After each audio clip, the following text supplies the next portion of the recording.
Morning అన్న. నేను వరంగల్ జిల్లా రాయపర్తి మండలం నుండి మాట్లాడుతున్నా అన్న. చెప్పండి అన్న. ప్రభుత్వము ఈ రైతులకు రుణమాఫీ 2 లక్షలు చేస్తా అని చెప్పింది కదా అన్న. ఆ విషయంలో ఎట్లాంటి నిబంధనలు లేకుండా కూడా 2 లక్షలు రుణమాఫీ చేసింది. కొంతమందికి చేయలేదు. అంటే ఇన్కమ్ ట్యాక్స్ కట్టే వాళ్ళకు, గవర్నమెంట్ ఎంప్లాయీస్ కూడా ఎట్లాంటి నిబంధనలు లేకుండా 2 లక్షలు రుణమాఫీ అన్నది. అవును. అయితే ఆ రైతుల మీద ఆధారపడ్డ రైతు కూలీకి ఇందిరమ్మ ఆత్మీయ భరోసా కింద 12,000 ఇస్తా అని చెప్పింది కదా అన్న. అవును అవును. గ్రామ సభలు పెట్టి అప్లికేషన్స్ కూడా తీసుకుంటుంది. అవును అవును. అయితే ఈ రైతు కూలీల విషయానికి వచ్చేసరికి ఆమె జాబ్ కార్డు ఉండాలట. దాని 20 రోజులు మినిమం పనిచేసి ఉండాలి. అవును, సంవత్సరంలో. లేకపోతే ఆ స్కీమ్ వర్తించదట. లేకపోతే ఆ స్కీమ్ వర్తించదు. అవును. అంటే అన్న, రైతులకు ఇప్పుడు రైతు భరోసా పేరు మీద 100 ఎకరాలు 1000 ఎకరాలు ఉన్న వాళ్ళకు అటు బోనస్ ఇస్తుంది, ఇటు రైతు భరోసా ఇస్తుంది. ఒకటి ఆ రైతు మీద ఆధారపడ్డ కూలీకి ఎందుకన్నా నిబంధనలు? ఇప్పుడు ఆ నిబంధన పెట్టడం వల్ల ఇవాళ ఒక ఆయన ఆటో డ్రైవర్ ఉన్నాడన్న. ఆటో డ్రైవర్ కు ఉపాధి హామీ జాబ్ కార్డు లేదు, ఆయన పనికి పోలే, ఆయన గుంట భూమి లేదు, ఆయన అర్హుడు కాదా ఈ 12,000 స్కీమ్ కి? అట్లనే చాలా మంది ఉన్నారన్న. ఈ ఉపాధి హామీ జాబ్ కార్డు లేని నిరుపేద రైతు కూలీలు చాలా మంది ఉన్నారు. నేను నిన్న నా వార్తలల్లో, నా అనాలిసిస్లో చెప్పిన కొంతమంది చేతి వృత్తులు చేసుకుంటోళ్ళు ఉంటారు, బీడీలు చుట్టేటోళ్ళు ఉంటారు, ఇంకా వేరే వేరే పనులు చేసుకుంటారు, కుండలు చేసేటోళ్ళు ఉంటారు.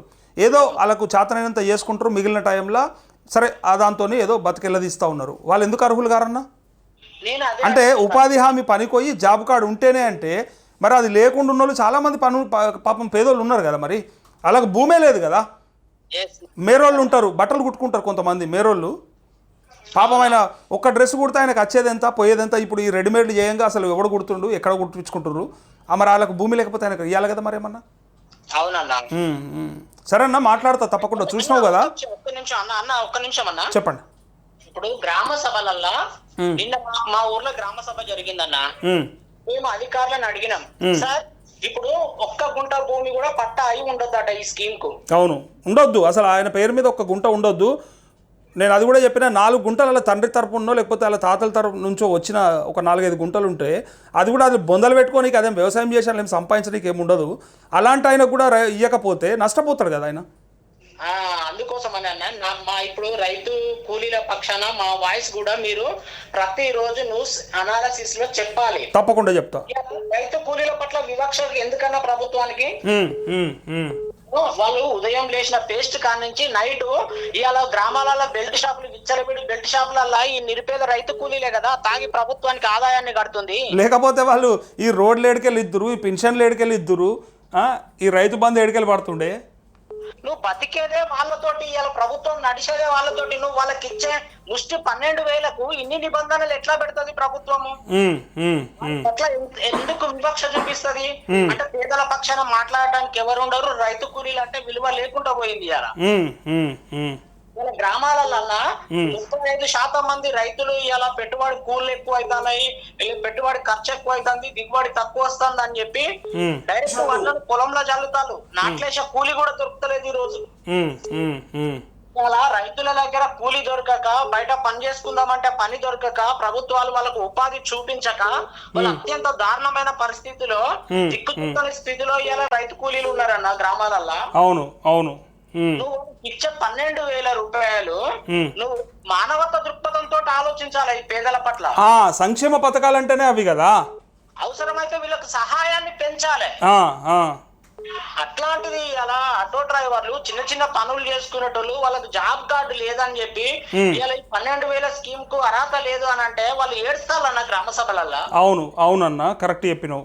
నాకు కూడా వినపడ్డది, నాకు కూడా తెలిసింది. దానికోసమే నేను కూడా రోజు అదే చెప్తా ఉన్నా. అరే వాళ్ళు నిన్న ఎక్స్ప్లెయిన్ కూడా చేసిన, 1 గుంట 2 గుంటలు ఉంటే కూడా వాళ్ళ అర్హత లేదని చెప్తావు, మరి వాళ్ళకు పైసలు రాకుండా చేస్తావు. మొత్తానికి భూమి ఉన్నోనికి ఒక రకమైన పైసలు ఇస్తున్నావు, భూమి లేనికి ఒక రకమైన పైసలు ఇస్తున్నావు. అసలు నడిమిట్లో ఉన్నోని ఎటు తీసుకుపోతున్నావు? ఏం చేస్తున్నారు? ఇప్పుడు ప్రభుత్వం ఈ రైతు భరోసా కోసం, రైతు బంధు కోసము అప్పు చేస్తేనేమో ఈ ప్రజలందరి మీద సమానంగా పడుతుంది ప్రభుత్వాలు చేసే అప్పు. రైతులకు సహాయం చేసే సందర్భంలో, రైతు మీద ఆధారపడ్డ రైతు కూలికి సహాయం చేసే సందర్భంలో అప్పు సమానంగా పడ్డప్పుడు బెనిఫిట్ కూడా సమానంగా జరగాలి. కానీ వీళ్ళకి 12,000 ఇచ్చుంది ఈ 100 ఎకరాలు ఉన్న భూస్వాములకు తగ్గించి వీళ్ళకి సహాయాన్ని పెంచొచ్చు కదా. Correct correct. రాజగోపాల్ రెడ్డి గారే అన్నారు గత ప్రభుత్వం ఉన్నప్పుడు, అదే నాకు 100 ఎకరాలు ఉన్నది, కేసీఆర్ కి ఏం పని లేక నాకు ఇస్తాడు అని అన్నాడు. మరి మేము అట్లాంటి వాళ్ళకి ఇయ్యము, భూస్వాములకు ఇచ్చిండు కేసీఆర్, అందుకనే ఇన్ని లక్షల కోట్ల అప్పైంది రాష్ట్రంలో, కేసీఆర్ కంటే మేము గొప్పగా చేస్తామని చెప్పి అన్నారు కదా అన్న. అంతే కదా. అవును. మరి అట్లాంటప్పుడు ఇలా కేసీఆర్ కంటే ఎక్కువ ఇస్తుండు కదా ఇప్పుడు ఆ భూస్వాములకు. బోనస్ పేరు మీద అన్న 100 ఎకరాలు ఉన్న రైతు మినిమం 22,000 క్వింటాలు పండిస్తాడన్న. బోనస్ పేరు మీద 2,000 క్వింటాలకు 10 లక్షల రూపాయలు ఇస్తున్నావు. ఇటు రైతు భరోసా పేరు మీద 100 ఎకరాలు ఉన్నకు 12 లక్షలు ఇస్తున్నావు. కేసీఆర్ ఇచ్చిందేమో 10 లక్షలు అయితే ఈ ప్రభుత్వము ఒకవైపు 12 లక్షలు రైతు భరోసా పేరు మీద, బోనస్ పేరు మీద 10 లక్షలు, అంటే 22 లక్షల రూపాయలు నువ్వు ఒక పంట పేరు మీద నువ్వు ఆ భూస్వామికి ఇస్తావు. మరి భూస్వామికి 22 లక్షల రూపాయలు ఇచ్చి ఆ రైతు మీద ఆధారపడ్డ కూలికి 12,000 ఎట్లా ఇస్తారు? ఇప్పుడు సామాన్య రైతుగా నా ప్రశ్న అడుగుతున్నాను. తప్పకుండా నువ్వు నా వార్తలు ఫాలో అయితే తెలుస్తుంది. నేను మొన్న చెప్పింది అదే, నష్టపోతా ఉన్నారు. ఇప్పటికైనా ప్రభుత్వాలు ఈ రైతులకు, నిరుపేద రైతు కూలీలకు ఇచ్చే విషయంలో పునరాలోచన చెయ్యాలి. ఇలాంటి నిబంధనలు లేకుండా నిరుపేద అయి ఉంటే చాలు, భూమి లేని పేదోడు అయి ఉంటే చాలు. ఆ భూమి కూడా నేను ఏం చెప్పినా అంటే ఎకరం లోప, అర్ధెకరం లోప ఉన్న వాళ్ళు కూడా చాలా మంది ఉంటారు. వాళ్ళకి ఇచ్చే నీ రైతు బంధు ఎంతనా, నీ రైతు భరోసా 750-1,500 రూపాయలు ఇస్తున్నావు, దాంతో సరిపెట్టుకుంటాడా? దానికంటే కనీసం ఆత్మీయ భరోసా అనేది వాళ్ళకు కూడా ఇంప్లిమెంట్ చేస్తే బాగుంటుందని అన్నది నేనే ఫస్ట్. ఓకే కొంచెం మా పక్షాన వాయిస్ వినిపించండి అన్న. కొంచెం మాకు ప్రధాన మీడియా అయితే పట్టించుకోదు, కనీసం మీలాంటి వాళ్ళన్నా రోజుకి ఒకసారి తప్పకుండా బ్రదర్ పట్ల మాట్లాడాలి కొంచెం. తప్పకుండా బ్రదర్, తప్పకుండా. థ్యాంక్ యూ అన్న. పిలు, ఆయన ఎవరు? ఆయన రైతా? పిలు. ఎక్కడ పోయిండు బ్రదర్? హలో అన్నా, నమస్తే అన్న. నమస్తే అన్న, నరేష్ అన్న. నమస్తే, చెప్పండి అన్న. అన్న మంచిర్యాల డిస్టిక్ అన్న మాది. అన్న చెప్పండి. మంచిర్యాల డిస్టిక్ కోటపల్లి మండల్ ఏదులమన్న అన్న విలేజ్. అన్న చెప్పండి అన్న. నా 4th లిస్ట్లో మా మిసెస్ది మన రుణమాఫీ లిస్ట్లో మా పేరు వచ్చిందన్న. ఓకే. బ్యాంకు వెళ్ళి కలిస్తే వాళ్ళు అంటున్నారు కదా 90 మంది లిస్ట్ వచ్చింది, బ్యాంకు గోడకు అతకబెట్టిన పేర్లు లిస్టు అతకబెట్టిన, కానీ వాళ్ళ పేరు ఉన్నది కానీ వాళ్ళ 90 మందిలో 30 మంది పడ్డాయి, మిగతా మంది వాళ్ళేదు అని అంటున్నారు అన్న. 60 మందికి వాళ్ళే అంటారు. మరి ఎప్పుడు పడతాయి, ఎట్లా ఏందన్న? ఓకే.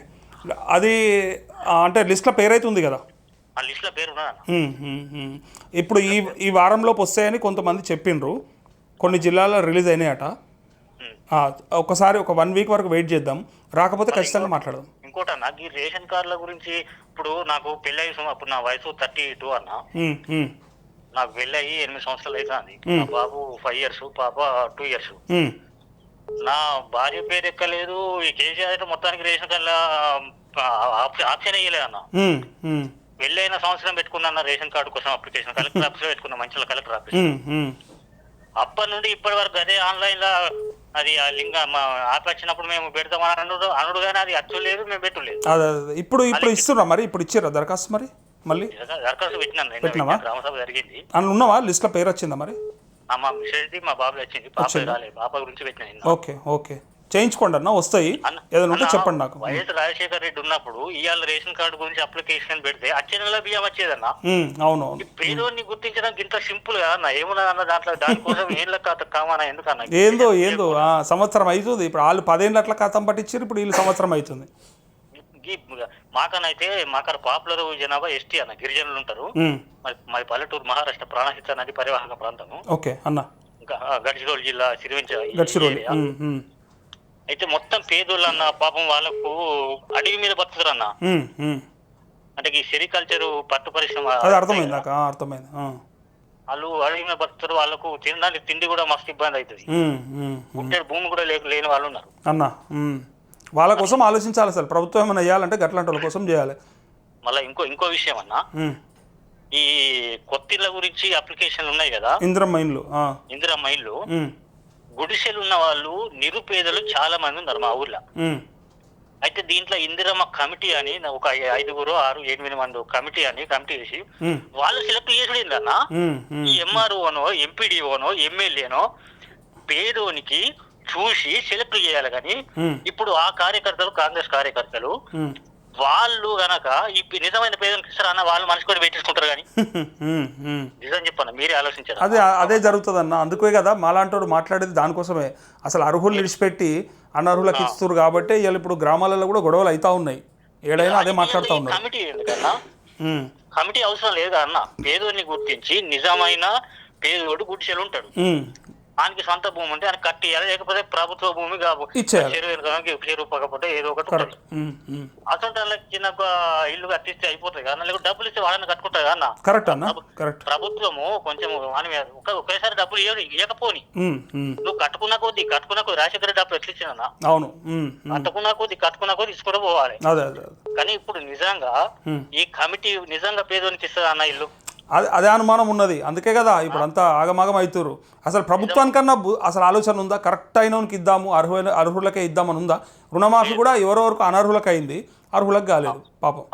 ఇప్పుడు ఇప్పుడు మా ఊరు పక్క పొంటి కొంతమంది ఫారిన్ లో ఉంటారు అన్న, సిరిసా మా పక్క ఉంటే వాళ్ళు ఫారిన్ లో ఉంటారు, వాళ్ళు రేషన్ కార్డులో లేరు, రేషన్ కార్డులో వారు లేరు. వాళ్ళ తల్లిదండ్రులకు ఇక్కడ రేషన్ కార్డు ఉంది, వాళ్ళకు రుణమాఫీ జరిగింది. ఫారిన్ లో ఉన్న వాళ్ళకు రేషన్ కార్డుల పేరు లేదని వాళ్ళకు కూడా రుణమాఫీ వచ్చిందన్న. అది చూడు, ఫారిన్ లో ఉండి వాళ్ళు డాక్టర్లు, ఇంజనీర్లు చేస్తారు అమెరికాలో ఉండి. ఇప్పుడు ఆవేదన ఉండొద్దు, ఆక్రోశం ఉండొద్దు అంటే ఎవడు వింటాడు? ఇప్పుడు చెప్పు, ఇట్లా జరుగుతుంటే అసలైన రైతు పాపం బురదల దిగి పనిచేసేటోనికేమో కాదు మాఫీ, నాగలు బట్టి దున్నేటాయనకేమో చెయ్యరు. 200 ఎకరం ఉన్నోనికి నువ్వు రైతు బంధు ఇస్తున్నావు అన్న, రైతు బంధు ఇస్తే 200 ఎకరం ఉన్నోనికి 20 లక్షల రూపాయలు వస్తాయి, వానికి 2 ఎకరాలు కొంటాడు. 5 ఎకరాల పరిస్థితి అన్న, పరిస్థితి 5 కాదే, 1 ఎకరం 2 ఎకరాలు ఉన్న వాళ్ళకు నేను అదే అన్న, 1 ఎకరం వాళ్ళకు 6,000 అయిందే, 1 ఎకరం వాళ్ళకి 6,000 అయింది, 10,000 ఇవ్వని ఉంటారు. ఏమవుతుంది ఇప్పుడు? ఎట్లా 10 ఎకరాల్లోనికి 60,000 పోతలేదా? ఆయనకి తగ్గియని ఉంటుంది. 10 ఎకరాల్లోనికి 5,000 బెటర్ ఉంటుంది అయ్యా, నువ్వు 50,000 ఇవ్వని ఉంటుంది, ఈ కిందోని ఒక 5,000 ఎక్కువ ఉంటుంది కదా, ఏమవుతుంది? మరి ఎప్పుడైనా చిన్నోని బతికియాలి కానీ ఎవరైనా పెద్దోని కొట్టి చిన్నోని బతికియాలని చెప్తారు. కానీ వీడు చిన్నోని కొట్టుడు కాదు, చిన్నోని బొంద పెట్టి పెద్దోని బతికిస్తుడు అన్న. ఈ మన ప్రభుత్వాలు కేసీఆర్ ఏం చేసిందో ఈ ప్రభుత్వం కూడా సేమ్ అలాగే చేస్తున్నారు. దొందే, ఇద్దరు దొంగలే, ఏం చక్కనో లేదు, ఇద్దరు పెద్దోడు మరింత పెద్దోడు, ఎవరి స్వార్థం వాళ్ళదే, ఎవరి స్వార్థం వాళ్ళదే, ఇద్దరు దొంగలే. ఇద్దరి వల్లనే ఈ దౌర్భాగ్యం మనకు. ఈ రాష్ట్రం తెలంగాణ సాధించుకున్నాక ఎంత బ్రహ్మాండంగా అవుతుందని అనుకున్నామో అది కాస్త రివర్స్ అయిపోయింది. సరేనా? Okay, thank you.